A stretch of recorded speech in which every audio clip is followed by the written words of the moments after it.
ಈಗ ಸಿದ್ದರಾಮಯ್ಯ 5 ವರ್ಷ ಸಿಎಂ ಅಂತ ಯತೀಂದ್ರ ಹೇಳಿಕೆ ವಿಚಾರಕ್ಕೆ ಸಂಬಂಧಪಟ್ಟಂತೆ ವರಿಷ್ಠರ ಸ್ಥಾನವನ್ನ ಎಂಎಲ್ಸಿ ಯತೀಂದ್ರ ತುಂಬೋದ್ ಬೇಡ. ಸುವರ್ಣಸೌಧದಲ್ಲಿ ಕಾಂಗ್ರೆಸ್ ಶಾಸಕ ಇಕ್ಬಾಲ್ ಹುಸೇನ್ ಅವರ ಹೇಳಿಕೆ ಇದು. ಯತೀಂದ್ರ ಹೇಳಿಕೆ ಮೂಲಕ ವರಿಷ್ಠರ ಕೆಲಸ ಮಾಡೋದು ಬೇಡ ಅಂದಿದ್ದಾರೆ. ಎಲ್ಲವೂ ವರಿಷ್ಠರ ಸ್ಥಾನ ನೀವು ಯಾರು ತುಂಬಕ್ಕೆ ಹೋಗಬೇಡಿ. ವರಿಷ್ಠರದೇ ಆದಂಥ ಒಂದು ಗೌರವ ಇದೆ. ವರಿಷ್ಠರು ತೀರ್ಮಾನ ತಗೊಳ್ತೀವಿ ಅಂತ ಹೇಳಿದ್ದಾರೆ. ವರಿಷ್ಠರ ಮಾತಿಗೆ ನಾವೆಲ್ಲರೂ ಬದ್ಧವಾಗಿರಬೇಕಾಗ್ತದೆ. ಹೇಳಿದ್ನಲ್ಲ, ಅವರು ವರಿಷ್ಠರ ಸ್ಥಾನ ತುಂಬೋದು ಬೇಡ. ವರಿಷ್ಠರು ಬೇರೆ ಇದ್ದಾರೆ.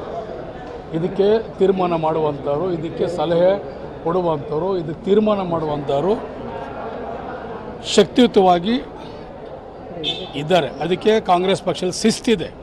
ವಿನಾಕಾರಣ ನನಗೇನೋ ಜ್ಞಾನೋದಯ ಆಗ್ತಾ ಇದೆ, ನನಗೇನೋ ಅನ್ನಿಸ್ತಾ ಇದೆ, ಇದು ಒಳ್ಳೆಯದಲ್ಲ, ಸಲ್ಲದ್ದಲ್ಲ. ಎಲ್ಲವೂ ವರಿಷ್ಠರು. ಇನ್ನು ಯತೀಂದ್ರ ಅವರ ಹೇಳಿಕೆಗೆ ಎಂಎಲ್ಸಿ ಬಿಕೆ ಹರಿಪ್ರಸಾದ್ ಕೂಡ ಪ್ರತಿಕ್ರಿಯೆ ಕೊಟ್ಟಿದ್ದಾರೆ. ನಮ್ಮ ಕಾರ್ಯಕರ್ತರಲ್ಲಿ ಯಾವುದೇ ರೀತಿಯ ಗೊಂದಲ ಇಲ್ಲ, ಎಲ್ಲದಕ್ಕೂ ಹೈಕಮಾಂಡ್ ಉತ್ತರ ನೀಡುತ್ತೆ ಅಂತ ಹರಿಪ್ರಸಾದ್ ಹೇಳಿದ್ದಾರೆ. ಏನ್ ಹೇಳಿದ್ರು ಬನ್ನಿ ನೋಡೋಣ. ಇದಕ್ಕೆಲ್ಲ ಹೈಕಮಾಂಡ್ ತೀರ್ಮಾನ ಅಂತಿಮ. ಹೈಕಮಾಂಡ್ ಏನು ಹೇಳಬೇಕೆಲ್ಲ ಹೇಳಿದೆ. ಇವ್ರ ಉತ್ತರ ಮತ್ತು ಪ್ರತ್ಯುತ್ತರಗಳು ಬರ್ತಾ ಇರುತ್ತೆ. ಯಾವ ಕಾರ್ಯಕರ್ತರಿಗೂ ಗೊಂದಲ ಇಲ್ಲ, ಯಾವ ನಾಯಕರಿಗೂ ಗೊಂದಲ ಇಲ್ಲ. ಇದಕ್ಕೆಲ್ಲ ಹೈಕಮಾಂಡ್ ತೀರ್ಮಾನ ಅಂತಿಮ. ಹೈಕಮಾಂಡ್ ಏನು ಹೇಳಬೇಕೆಲ್ಲ ಹೇಳಿದೆ.